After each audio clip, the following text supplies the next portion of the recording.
So this program today will be about the iconic legend, the Queen of Pop, the Queen Bee, the legendary Miss Britney Spears. I have always loved Britney, ever since the beginning, ever since Baby One More Time.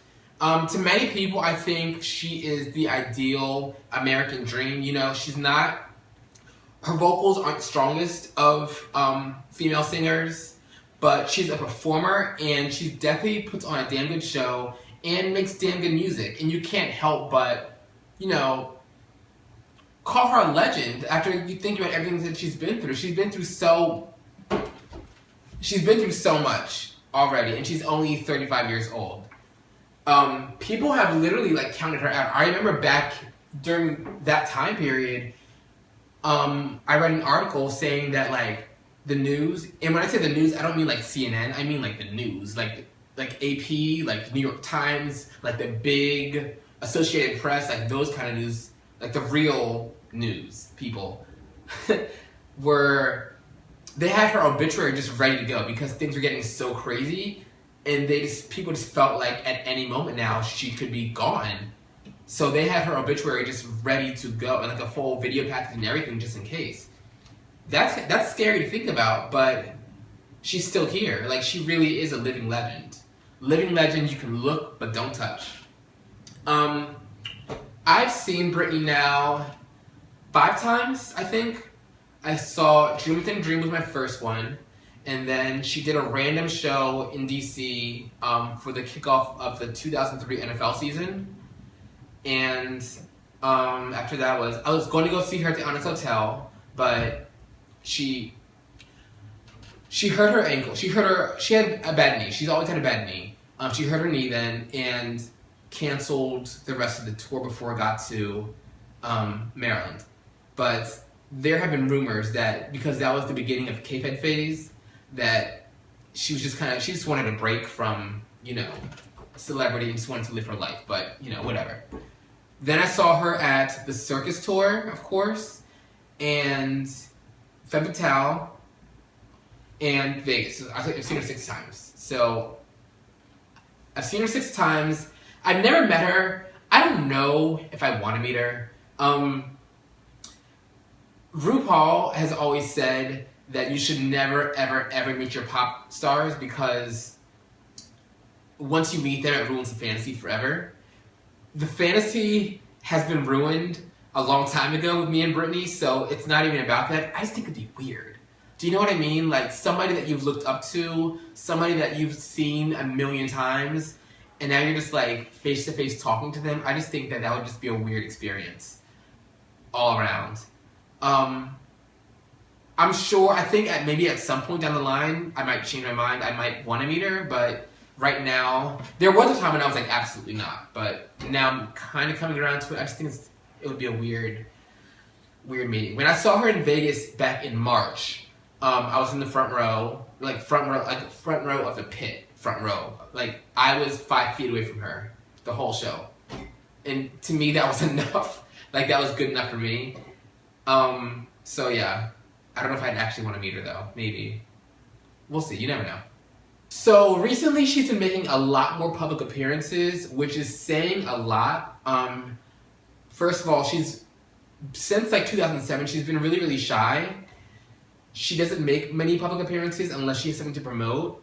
The only thing as of right now that she has to promote is the Vegas show, which is the #1 show in Vegas. But she was at the Teen Choice Awards last week, which is actually what inspired the show. I didn't see the Teen Choice Awards on account of I was busy doing things, but I saw, you know, the clips online and stuff, and I saw things on Twitter. And the internet went crazy because she looks amazing. She really, truly looks amazing. She seemed present. She seemed alert. She knew what was going on. And you might be laughing, but the past 5 years, she's not been the same Britney that we all fell in love with back in 1999. And the person that we saw at Teen Choice Awards last week reminded me so much of the Britney that I fell in love with back in the day. So there's that. She's gonna she announced on Twitter that she's going to be guest starring on Jane the Virgin, which is a show that I don't watch, but I'll be watching that episode. And she was also at the ESPYs last month, which is kind of weird because ESPY, like sports and Britney Spears, don't necessarily mix. But there have been rumors for a very long time now that pause. Britney is the only huge star that has not headlined a specific football event that happens in late January, early February every single year. There have been rumors for a very long time that she's going to be doing it next year, and I think that having her make so many more public appearances recently is, kind of putting her back on the radar with people to see how people think about Britney. And I think it's a very strong possibility that she could be headlining this particular event that takes place in late January, early February next year. So we'll see. So let's get on to her career. Britney's first album, Baby One More Time, was a massive hit. Many people... Let me put this into perspective, because people laugh when you call her a legend. Baby One More Time, a lot of pop stars right now, let me just pause right there. A lot of the pop stars of today believe that, or they present themselves to be so iconic, so grand, so legendary. Let me just pull one name out of the hat, Beyonce. Baby One More Time, this is a fact. You can Google this on your own. Like, don't listen to me. Like, you can Google this on yourself. Baby One More Time sold about 30 million copies worldwide to date. Beyonce's entire first 5 albums sold about that much. So, yeah. So that's Baby One More Time. Oops, I Did It Again was the album that made me truly fall in love with her. Her style, the theatrics of her performance. And I think that it's like one of her most underrated albums. I love that album. I love, when that album first came out, I played it on repeat every chance I got. Like, from beginning to end, you have Oops, you have Stronger, you have Lucky, Dear Diary. Like, that's such a good album. Then the next album was Britney, and I call that the coming out album because that was her album where she started really turning into a woman. She really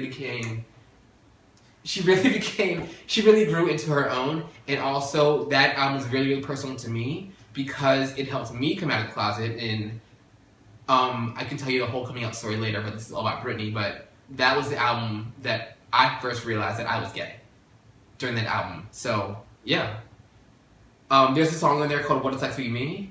It's a duet. Well, it's not a duet, but it's a song that she does with Justin. Still slays. To this day, still slays. Absolutely. Then you have In the Zone. In the Zone is one of my favorite albums of all time. Truly. It is... So Madonna's Bedtime Stories, they say, is her R&B album. In the Zone is Britney's R&B album because you have songs like Be Against the Music. You have Boom Boom, which is so underrated, and I still need a video for that. Then you have songs with P. Diddy, like The Answer, and R. Kelly with Outrageous. And then you have songs, of course, like Toxic and Every Time, like classic, iconic Britney songs that came from that album. So there's also this album that was supposed to come out in like 2006, 2005-ish, called The Original Doll. It never came into fruition, but BuzzFeed actually has a really nice article about the whole history of the album and what really went down. That was supposed to be Britney's album where she was truly in charge of the music and the creative process of that album. And BuzzFeed has a whole article on that, so if you get a chance, check that out. I'll put it in the show notes. And then you have, now we're in 2007, and you have one of what many people consider one of the best pop albums of all time, Blackout.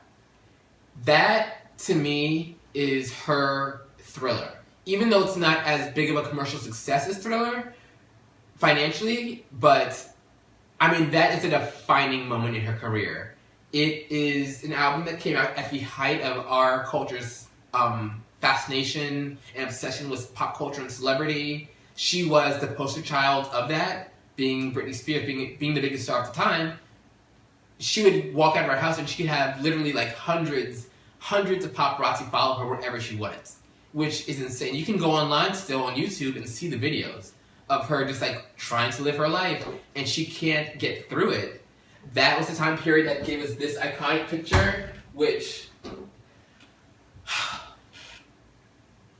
and then, of course, the album, you have Give Me More. 3 words right there that have just... Like, it's Britney, bitch. Those 3 words mean so much to pop culture. Like, it's crazy. Give Me More. You have Piece of Me. You have Break the Ice, which slays. Blackout is a solid album, and it's an amazing album. Then you have Circus, which I think is... I didn't want Circus to happen because she went through everything she went through in 2007.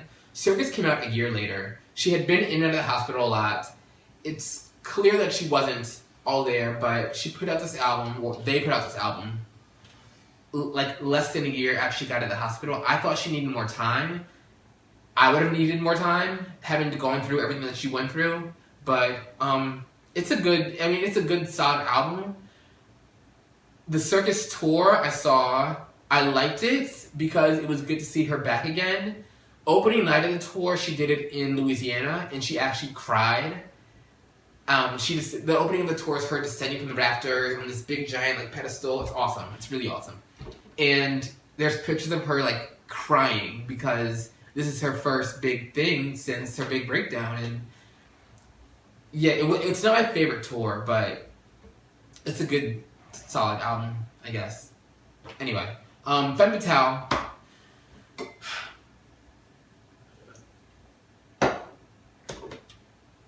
I don't even know what to say about Femme Fatale. There are songs on it that I like. Till the World Ends slays, Up and Down slays, Criminal slays sometimes. He's About to Lose Me slays. But that was such a weird time. Do you know, like, the performances were awkward, the interviews were awkward, it was obvious that she didn't want to be there half the time. Even in some of the performances, it was just weird. So, let's skip over Femme Fatale. I saw the Femme Fatale tour too, and that wasn't... It was a theatrical production, but it was almost too theatrical. And then Britney Jean. Anyway. Britney Jean came out last year, or 2 years ago. Work Bitch is a solid song.